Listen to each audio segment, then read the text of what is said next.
Hi, I'm Dana. Welcome back to Yaya's Kitchen. Nice to have you back again. Today I am making what I call stuffed zucchini. And there's a couple things that are great about this recipe. The first thing is it's really fast and easy.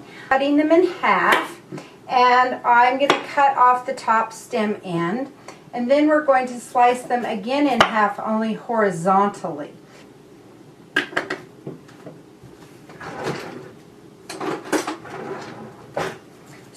And what I think is a really great thing to do is to scrape, sort of scoot some of the inside out. You're trying to create like a little canal in each piece of the zucchini. You want to leave some zucchini on there because the zucchini is part of what we're trying to eat here. A baking sheet here with a piece of parchment. Parchment is for no other purpose than cleanup. And I've also preheated the oven to 350 degrees. Some of them look a little prettier than others, but that's one of the best parts about food is art. Even if it doesn't look magnificent, although I always try to have it look beautiful, somebody's going to eat it, so it's not like it's going to sit in a museum or hang on a wall. Drizzle olive oil all over the zucchini. I like to go to the hardware store and buy paintbrushes, or the hobby store, about 50 cents a piece, and then when they get worn out I throw them away. I love paintbrushing. You know, it makes me feel like even more of an artist with food, using paintbrushes in the kitchen. The zucchini has been painted.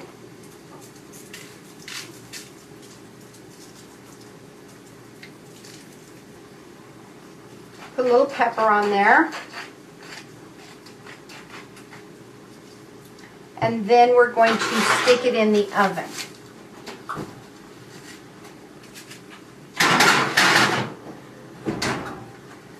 About 15 to 20 minutes. Setting my timer always so I don't forget. Sometimes when I'm waiting on things, I walk through the house to do another chore and get, easily distracted. I'm sure many of you women can relate to that and forget. So if I set the timer, it's my friend. It always calls me back to the kitchen so I don't forget. I have a saute pan here, and I'm going to pour in a couple tablespoons of olive oil. That just seems to be the standard, doesn't it, for getting all kinds of things softened. About medium heat, I think, will be good for that.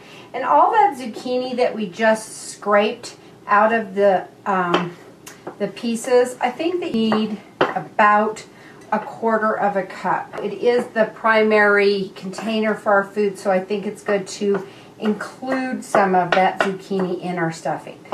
I also have gone ahead and prepared some of the other ingredients that we're going to use.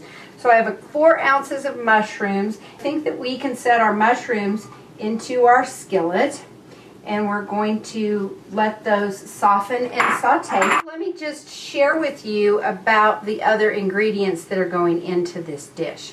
Philadelphia cream cheese with chives and onions is what I've chosen for today's cream cheese dish, and I think that that's going to go really nicely with all these other flavors and make it really easy to add another dimension of flavor to it. I also have here in this little bowl 2 tablespoons of breadcrumbs, 2 tablespoons of Parmigiano Reggiano cheese. I like the real thing. And the other ingredients in here is a 1/4 teaspoon of garlic powder and 1/8 of a teaspoon of cayenne pepper, just to give it a little bitty zip. If you really like zip, add some more. Okay, those mushrooms are done sauteing, and I'm going to turn off the heat.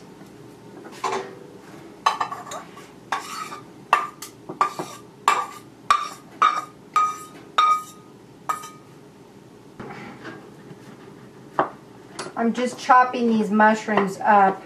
You could chop the mushrooms before if you wanted to. In this case, I just decided to wait and chop them afterwards. I'm going to take our chopped up mushroom pieces and set them into this bowl. We're going to mix it with about half of the cream cheese.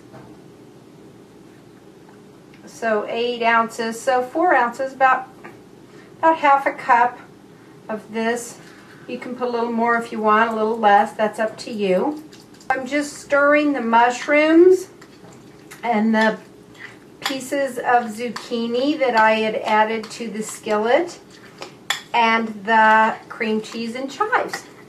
It's going to make a nice stuffing that we're going to spoon into our zucchini quarters. I guess they're quarters. Now is a good time to salt and pepper to taste. And then I'm going to just taste this. It's good. Don't need anything else. I'm having company for dinner, and there are 2 dishes that I want to prepare. I think that I might share that other dish with you, and I think that this might be a good side dish to go with that. I realize I forgot to share with you the other thing that I like about this recipe. There are enough cheese and other kinds of interesting things in this zucchini that I think it's a way to maybe get some of those really picky children to eat vegetables, kids or even big people that don't like to eat vegetables.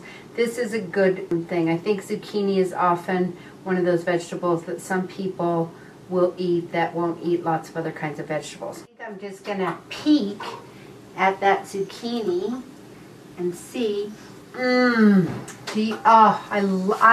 had forgotten until I just poked my head in that oven how much I really like the smell of cooking zucchini. It smells buttery, it smells light. I'm just going to take my spoon and I'm going to spoon, like a heaping teaspoon of this in each of these pieces of zucchini. Now some of my zucchini are a little smaller, so obviously you're going to need to adjust your spoon amount for your piece of zucchini.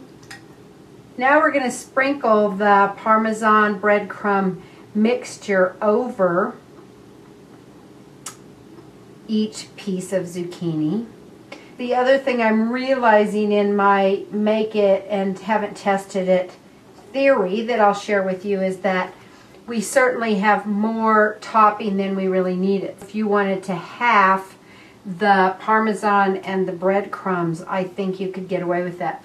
The last thing that we're going to do is we're going to just spoon just a half of a teaspoon onto each one of the toppings. The last step is to stick this into the broiler, and I'm going to do that now. Here's my dilemma. I have guests for dinner, and this is my side dish. Do I take a bite, let you know how it all tastes, or do I save it and wait for my guests? I think that I am going to taste a bite from this little tiny guy that's right over here, and then I can have the other remaining bit of that when we have dinner this evening. That's how I'm going to solve my dilemma. Here's one of the reasons why this is a better side dish than an appetizer. I'm not sure what the technical criteria are, but appetizers are often, well, hors d'oeuvres are often finger food. And I think that this would be a little bit challenging to eat as a finger food.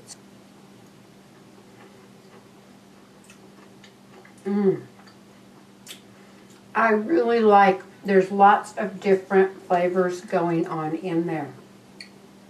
And you know what? I'm not going to be able to wait to eat the other half of this until dinner tonight. I have to eat it now. That's delicious. If you're looking for something different to serve for an appetizer or a side dish, try this one. It's pretty good. Actually, it's better than pretty good. It's really good. Thanks for coming again today. I'll look forward to seeing you in Yaya's kitchen next time. Bye-bye.